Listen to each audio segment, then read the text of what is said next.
Hello, this is Arnel Tanyag with Tanyag Company. We're doing Dear Arnel Week 8. So it's a video blog of certain subjects that I share. So let me just tell you, question number one is, what's the purpose of the blog? Well, it's to let people know about me, what's new. I always say this over and over that people only remember you what they remember unless you let them know what's new, what's going on, what are you doing now, how are you helping people. So this is just gives people a overview of what I do, what I'm passionate about, and my vast life experiences, personally, professionally, over the last 25 years, and what's new going on. Lastly, about something new, I'm finished up on the master program for positive intelligence. I just finished their master's certificate. It's a 6-month program every week. We will learn about positive intelligence from the saboteurs to the sage power, sage perspectives. It was a phenomenal program. Really helped me transform my mindset. It helps me to have the right mindset to grow and scale. So another thing about this video is share tips, resources, and ideas and connections and recommendations to help the next business owner succeed in business and life. And the last thing, sometimes you have to be a little bit selfish. I want to be that go-to guy for business networking, referrals, relationships, grow and scale in existing businesses, and especially overcoming imposter syndrome for founders, successors of high growth family-owned businesses, especially in construction. I love working with people in construction, and I enjoy those relationships. And people ask me, Arnel, it's a lot of things you like to be the go-to guy. Well, I have a vast experience over 20 plus years. I don't claim to be experts at all these things. I do claim that I will find you the right resource, the right person, the right information that you can talk to, or either I have done or I know somebody who's done it, so that you will get the best practices. You can make a very informed decision. And then lastly, what's the most important thing is that, you're not getting conceptual ideas. You're actually getting real ideas, well, actually real experience or wisdom from people who have actually done it. I think there's a vast knowledge of two types of information, conceptual and practical, that people have already done. I go for the practical, the best practice, what works, doesn't work. Conceptual is good, but it's not as good if somebody actually doing it in the field and getting some results and give you the pros and cons. And the last thing about this video log is I just like sharing content, good information. And I read, watch, listen to podcasts all the time just to be aware of what's going on. So I just wanted to share, again, my knowledge, my expertise, and let people get to know me, because I believe when you hire somebody to work with you in your business, you really got to know the person, their expertise, knowledge. Are they relatable, or can they connect? And I believe this type of video makes that for me to the person who's listening. So let's talk about question number 2, which is really interesting. I have, in the last 20 some years, I have worked with family-owned businesses. That's a lot of my focus is family-owned businesses. And the hot topic is working with your spouse. So it's really interesting because I do have spouses that work in the business. And, and people ask me, man, that's really tough. I said, yes, it is. I said, well, I'll tell you why. Very rare do I find spouses, husband and wife, who work great at home. And when they work great at home and they work as a team, they actually work great at a business. A lot of times what I find out is they don't work great as a team, and then that at home and then in the business, they want to spend more time, but then the business becomes very exhausting, because what happens is, if you believe you're going to get more time with your spouse at business and he's running the business or she's running the business, I don't think that's going to happen. So I think the biggest challenge is when an owner goes, hey, I want to bring my wife in the business, or my husband. I said, okay, well, the first thing I'll ask them, okay, what are the reasons? And I said, I'm not saying it's not a good idea, but what's changed? What's happening? And then what does that mean? I said, well, I've had people where they work in the same field, like in the healthcare field, and bring the other person in. I've actually had spouses, they, have a lot of construction guys, and they bring their spouses to do the office work. And I said, okay, well, all right. So I say to them, I said, what the challenge is, do you know the pros and cons of having your spouse work? Oh no, it's not going to be that bad, Arnel. I was like, well, I mean, do you really know? And the blind spot is, you know, you really have to define the role. You really have to define what the person's going to do. You have to define if there's questions, there's challenges, set the boundaries, set the expectations up. And you really, one of the biggest things I have a lot of my clients when they have spouses work, I have them do a full assessment, like their Myers-Briggs, their DISC profile, positive intelligence, we a Burke's assessment on the role they're applying, their habits. I mean, just they get to know the other person in their role. So a lot of spouses don't know, husband and wives don't know their strengths and weaknesses of each other. Just get married. Some of them do. I think they've gone through some marriage counseling. They have some of that information, but a lot of times they don't. So they go on blindly, and then there's not a specific roles, not specific expectations. There's not a specific boundary set. And then what happens is and I see that a lot now, is if they're having a hard time communicating at home, communicating at work is even worse. And with the onset of COVID the last couple of years, people's mindset is not really good.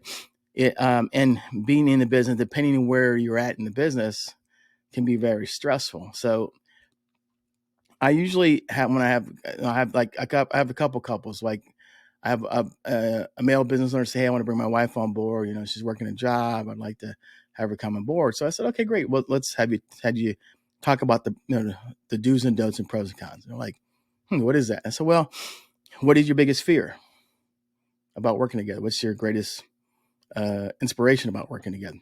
What role? What are your expectations? What are some boundaries? If you have a question, what do you have? But you're not you have an issue with each other. How do you bring it up? So you set that up. You set that up. And then you go, well, if the company's already established, how do we make that announcement to the employees? So, well, do you know what the role they're going to be working in? And you basically, have in their mind that they're really going into applying for a role, and it's the role first between 9 to 5 versus the spouse, and then the role second. And then a lot of times what happens is like I have clients where they bring their spouse, and then we coach the husband, and then I'll usually talk to the spouse, say, hey, how's it going? How's it working?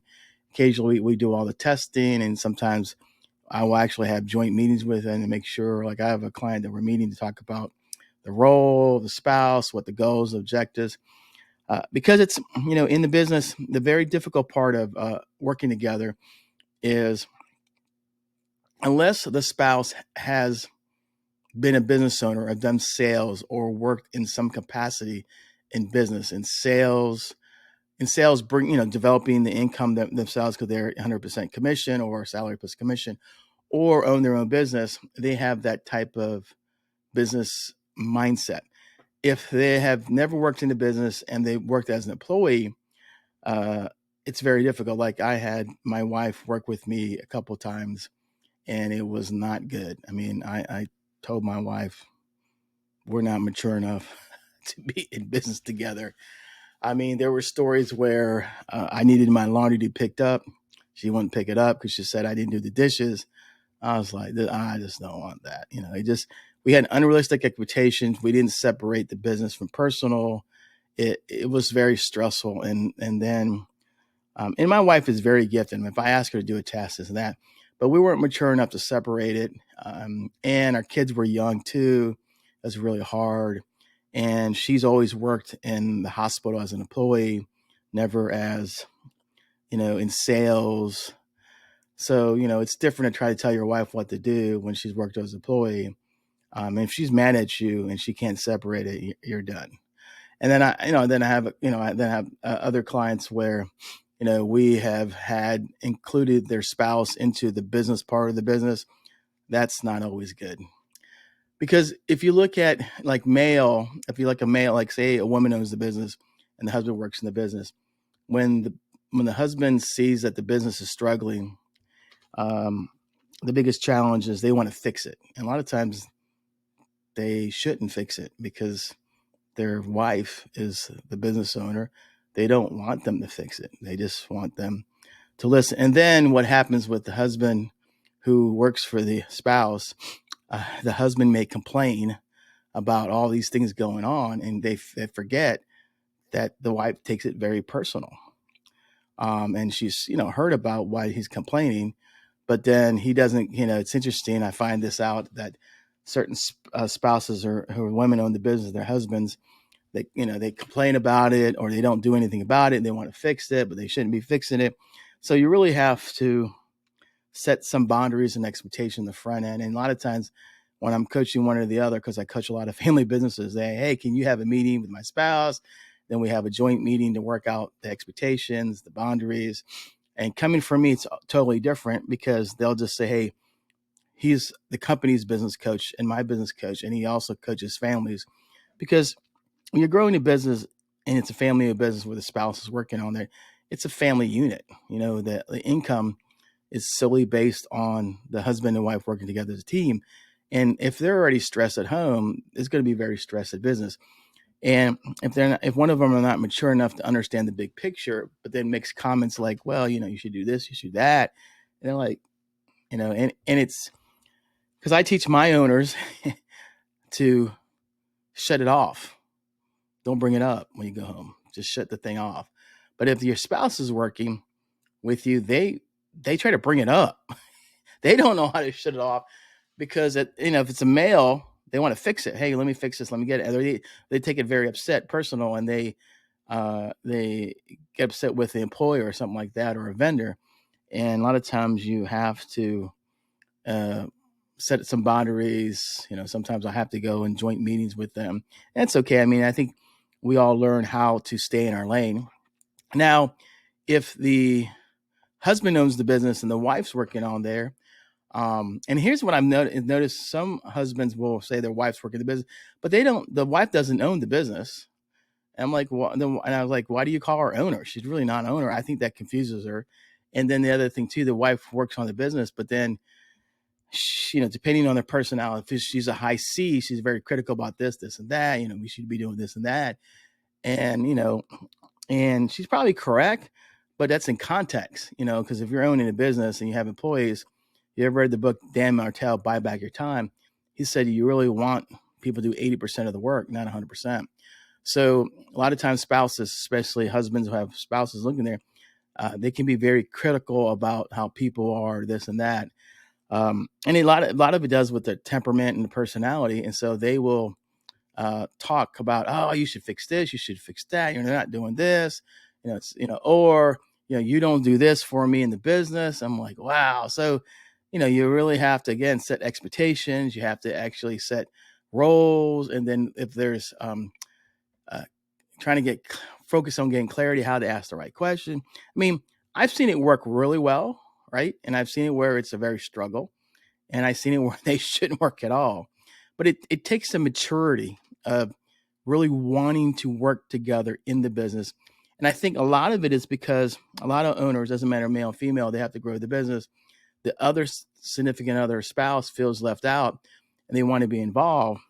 But I don't recommend to be involved in the business because then that's another role that you take on that can be a lot of pressure. And if it doesn't do well, it puts pressure on your relationship personally, not only professionally. It is far better if we help the owner, and it doesn't matter if it's male or female, build the infrastructure, the right people, the right processes, and get them out of the day-to-day and spend time with the spouse.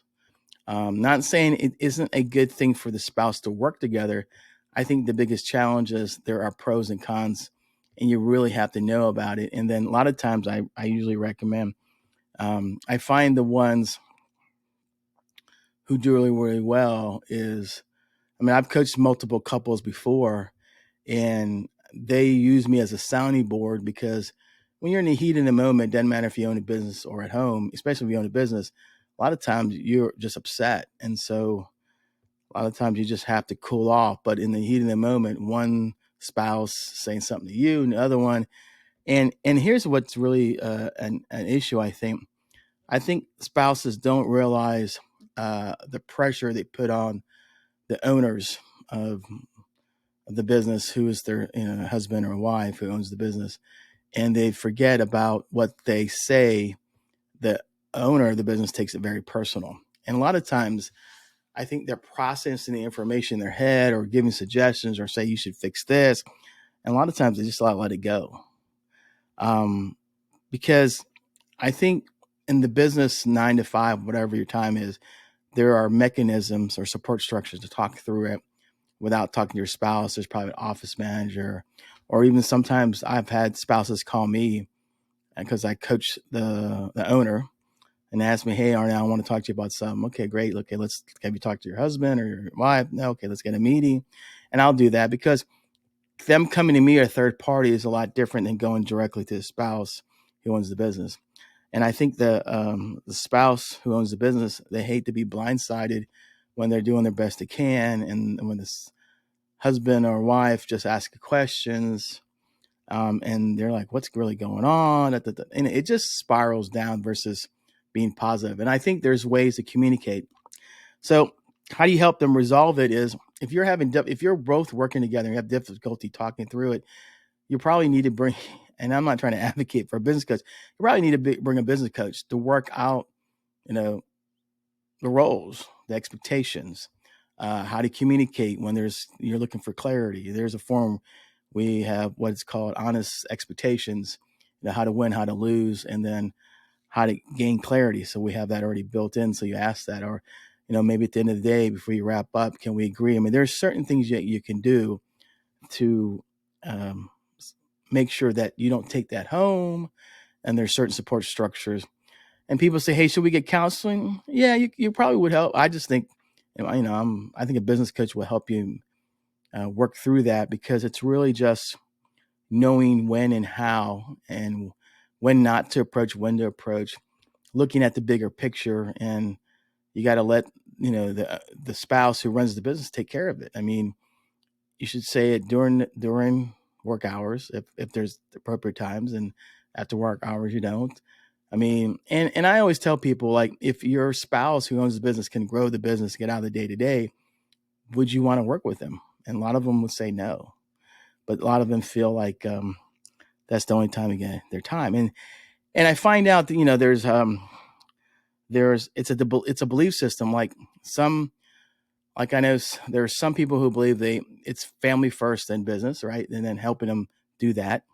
I have clients that do that. And sometimes I have clients who businesswoman first and family, and they are okay with that. And I just tell them, you need to explain that to your spouse, and I hope you married a spouse that understands that. Some spouses understand that.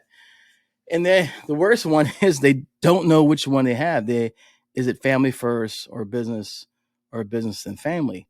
So I think whoever owns the business determines the philosophy or the belief, and then determines if the spouse wants to live that life. And I think I was listening to Grant Cardone, and he's got a lot of controversy, but one thing he said that before he got married, he said, and I really did appreciate this. He said, "Look, if I'm going to marry you, you can't kill my dream."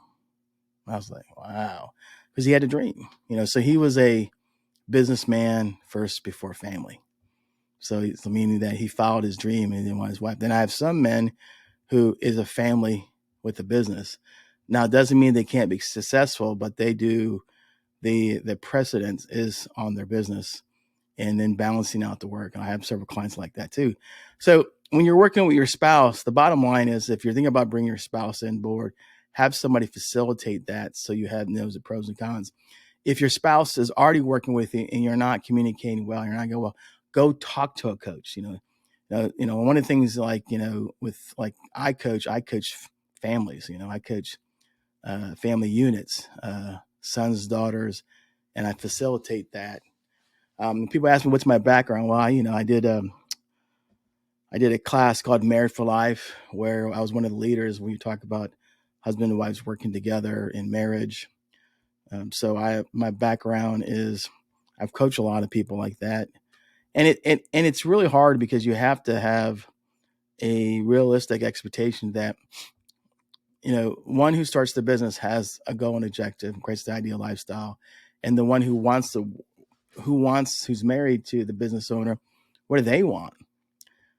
I always ask them, if they already have the money and time, the business can create that. Would you like to work with them in the business? And a lot of times they may work in a season or two, but they don't want to work long term. And so it's really just figuring out, what's the purpose of the business owner. If you find the purpose of what they want to accomplish, then you can align it with the spouse. And not in saying there aren't spouses that work great together. I know several people that spouses work together. I've actually coached a couple that's been doing great together. Coached them for 10 years, and now I haven't coached them in a while, but they do phenomenal together, and they work great as a team at home. They run a great team in the business. So there are some unique couples that do really well in running the business and knowing their role and their own expectation and stuff like that. So I leave you with this: if you're thinking about bringing your spouse, have go talk to somebody. If you're already having difficulty with your spouse, go talk to somebody. Talk to a business coach, somebody who understands family dynamics and understands you and that. Because I'll tell you one quick story. I was coaching a husband and wife team, and we had them take all the assessment tests. And the husband realized how the wife was wired, and he built the business accommodating to her personality and style and her strengths and weaknesses. And he said, Arnel, that was the best thing. And we always loved each other, but we didn't really know how to work together. And he looked at all the tests, all the things that all the things that you're talking about, and he adjusted himself to make the business work for me, my role work for me. And it was probably the best thing that happened. I was like, oh, okay. And they still worked in the business together because he became the mature one to lead the relationship. He understood his role, and he made it amicable for his wife to be successful. And he adjusted his role. He adjusted his personality style and helped her develop into the role because they wanted to work together. They just didn't know how. And so once I explained her personality strengths and weaknesses, the plan is and that, he was able to help her adapt quickly, get into the rhythm and flow of ease and flow in her role. So I think that worked out well. The next thing we're going to talk about, working with a business owner, developing new business from networking. One of the biggest challenges I see in Hampton Roads is there's a lot of people going out and networking. So I'm going to pull out the modern. Dr. Ivan Meisner is known as the networking guru. So he's the founder of BNI. People love and hate BNI, but the bottom line, Dr. Ivan Meisner is phenomenal. I mean, he is the modern entrepreneur of networking. So if you look at it, he says networking is a process of developing and using your contacts to increase your business, enhance your knowledge, expand your sphere of influence, or serve your community. But he's changed that now. It's the process of developing, activating your relationships to increase your business, enhance your knowledge, expand your sphere of influence, and serve the community. So, and here's what I like about expand your sphere of influence. What I see in the community right now, I see a lot of people going to networking events just looking to pick up deals. It's amazing. They just keep going to network. I know people in the B2B space right now that they go to, now depending on your role, like I have several people who are business development people. They have to go to certain network events, but the ones that I've coached in the past go to specific network events. They go to network events that have high impact, meaning they go where their target market is. But I've seen several business owners who literally just go to all these things to network, but they can't tell me how they get business from it because they're hoping that in the right place, the right time, business will find them. And I'm like, that's a lot of time. That is so exhausting. So what they're doing is network. Like I'll give you an example. I had a previous client owned a residential real estate appraiser business. And she said, Arnel, I went to like 3 or 4 networking events, a week. And one of them, I actually got a deal. And so in my mind, I go, if I go 3 or 4 every week, I should get a deal. So this is probably about 15, 16 years ago. She would literally go to networking event, and she wouldn't get any deal. So we sat down and said, who gives you business? Well, she said mortgage people. I said, okay. Who else? Real estate agents. Okay. Did you join the Hampton Roads Realtor Association? No, I didn't join that. And here's the thing. She had a big book of all these cards. She met, I mean, probably, I think 300 people, all these cards of people she met. And she was, I think, if I remember, she was going 3 months of going to like 2 or 3 events every week, and she only got one deal. So we figured out target market. So she had joined the Hampton Roads Realtor Association because a lot of realtors can send her business, and then she actually joined the Mortgage Association. She worked those, and she worked them, met with them, talked to the people, and her business doubled and tripled, and now she's done extremely well. But the difference is that, and number one, she went to a target market area. But I was telling her, you need to build a network. You need to build a network of people who will refer you business. So what she ended up doing is she would go to these events, meet with the people she liked and do business with, developed a long-term relationship. And several of those people now, after 15, 18 years, are still sending her to business because she wasn't networking. And it goes back to Dr. Ivan Miser. She was developing, activating your relationships, increase her business, right? Enhance your knowledge, but she was expanding her sphere of influence. See, that's the key. Expand your sphere of influence. See, that's where most people are not doing. They're looking for deals. They're looking for clients. They're not expanding their sphere of influence. I very rarely meet anybody who knows how to build a sphere of influence or a circle of influence. I find out that most people today are just running to networking event and being seen, right? Being seen and somewhat being credible and hoping people will throw them a deal, which I think it's somewhat of a disadvantage because you can't keep that pace up. Especially if you're a business owner doing it. A lot of times, even if you're a salesperson, the best salespeople really, if you look at this, they expand their sphere of influence or circle of influence. They just keep expanding and finding the people who become raving fans. And these are people who look out for referrals for you. They promote you, look out referrals, or they're advocates. When people ask them about you, about your service or who you at, they'll tell them to go use you. And then everybody else who likes you, but they're not an advocate or a raving fan. So if I go back to here I think if you're a business owner, stop going to all these networking events. Look to build a network. Now, tell me, people, is those network events, they work? Yeah, they work really. I know some people who make a lot of money going to certain network events, make connections, this and that. But what happens is, here's what I've noticed. They ask me, hey, Arnel, I go to all these networking events, but I can't get people to refer me consistently. I said, I know why. Because you haven't spent any time developing any relationships deeper. You haven't taken any relationships deeper into what it is. He's like, oh.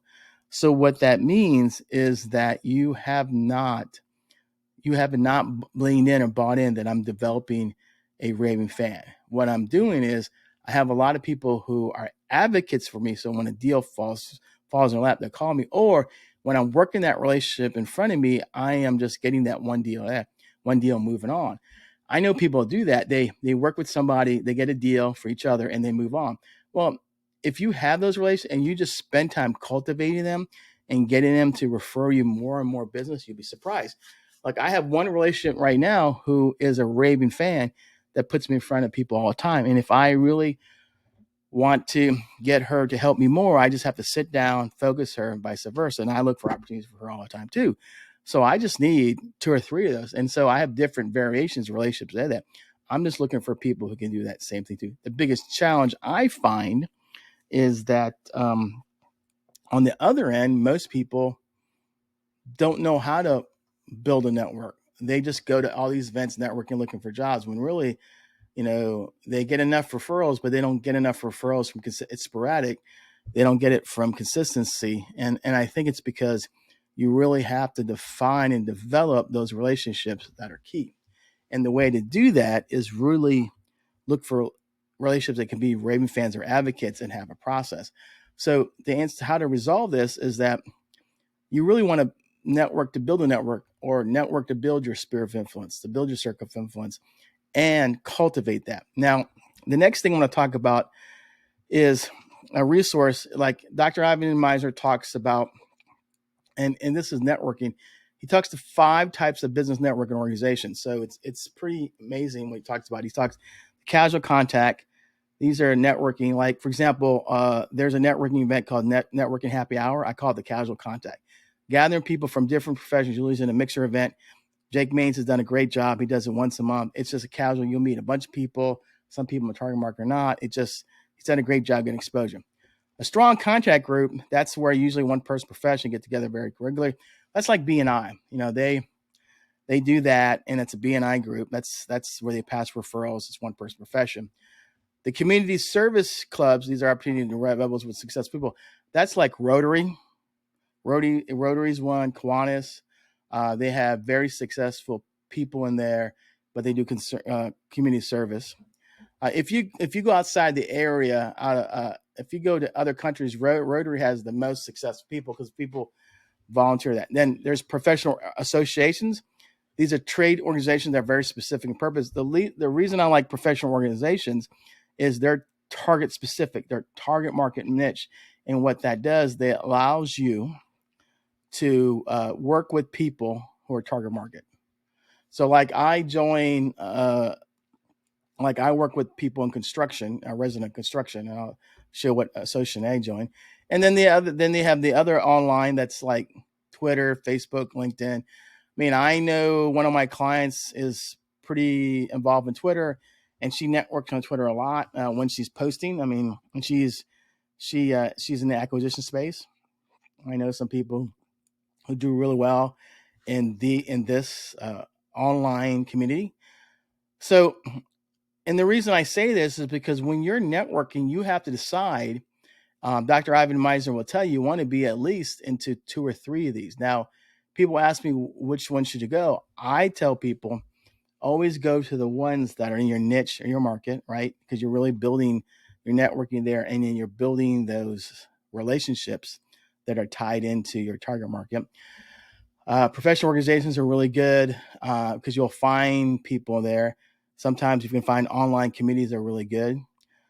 Strong networking groups, they're good too. I mean, if you really want to have a professional like BNI network. Uh, but I think if you're in non-BNI or something that doesn't have structure, then you have to know the process. I think that's where most people fail because they don't know how to really work it. I mean, if you don't have a process to really develop your network, I think you're just going to keep spinning and spinning and get very frustrated. There is a process toward that. And there are people like me who can teach people how to make it and get a return on your investment. So I think one of the biggest things that you want to look at is which networking organization you want to be part of. But I always say pick target market first. And you can only, what happens is I find most people are doing this casual kind of BNI, but they don't do, I mean, if they do community service, the question is what kind of people are in there? Are there people that you can network, build a relationship with that are successful? Professional trade organizations, I go to that first because they typically, everyone in the room can be a client. And online social, there are, depending on which one they are, there are networks in that. So Dr. Ivan Meisner, when he wrote an article, he said you need to be at least 2 or 3, because what you're really looking for is they're looking to network, build relationships, expand your sphere of influence, pick up clients, and develop referral sources.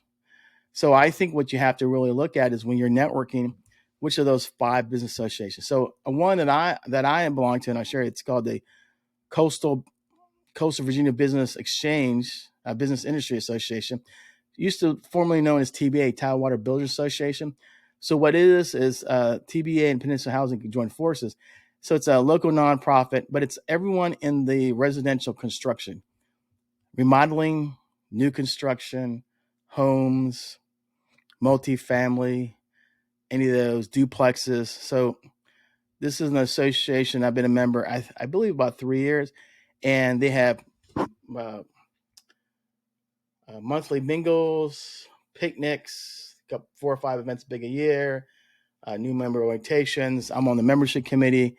So have I got business? Yeah. I mean, I have one relationship who sent me 2 referrals. I closed one. I think this year I'm going to double that. It takes a little bit of time. And it takes a little bit of time because, I'm a business coach, and I always say that people don't look for business coaches. People see business coaches as a weakness, not a strength. So, and I have to look for people that typically want to invest time and money and resources to solve a problem. And then they have to decide if business coaching and working with me is the right resource. So it takes my sales cycle could be anywhere from 3 months to 6 months, depending if I'm referred or introduced or I developed a business myself. But the reason I talk about associations is because, they have events where you can meet people, you can get involved. This is multifamily, member savings, networking events. So we have all these networking events. These are big ones: picnic, spring golf tournament, the park, March mingles. They just had a event recently on the spring forecast. I bought a table, invited a bunch of people to it. So this is one of the things that you can look at is joining an association. This used to be TBA. So it's a really good organization. And that's why this is one of the networking organizations that Dr. Ivan represented. And so usually what you do is there's so many organizations, you can type in Google organizations for a specific target market. There's so many. And then the goal is to talk to somebody in membership, go visit them. If you reach out to me and maybe I know somebody there, have you take you around and walk, and then you just have to develop what I'll call a communication plan of how to network and how to build a network. But it's one of the best ways to do it. So, what's the big quick quote? And this is a quote from Dr. Ivan Miser. Referrals aren't given easily if you don't take time to establish credibility. You're not going to get a referral. People have to get to know you. They must feel comfortable with you, who you are, and what you do. Dr. Ivan Miser. Call to action. If you need any help in your business, please comment below, send me a DM. You can reach out to me. And it could be anywhere on how to grow your business by referral, working with your spouse, about networking, because that's how I build my business, or any other question related to business. You can always ask me, because at the end of the day, if I don't know the answer, I'm going to find you the person that will. And again, thanks for watching and listening to this episode of the vlog of Dear Arnel. And we appreciate you and look forward to seeing you at the next episode we share. All right, take care then. Bye.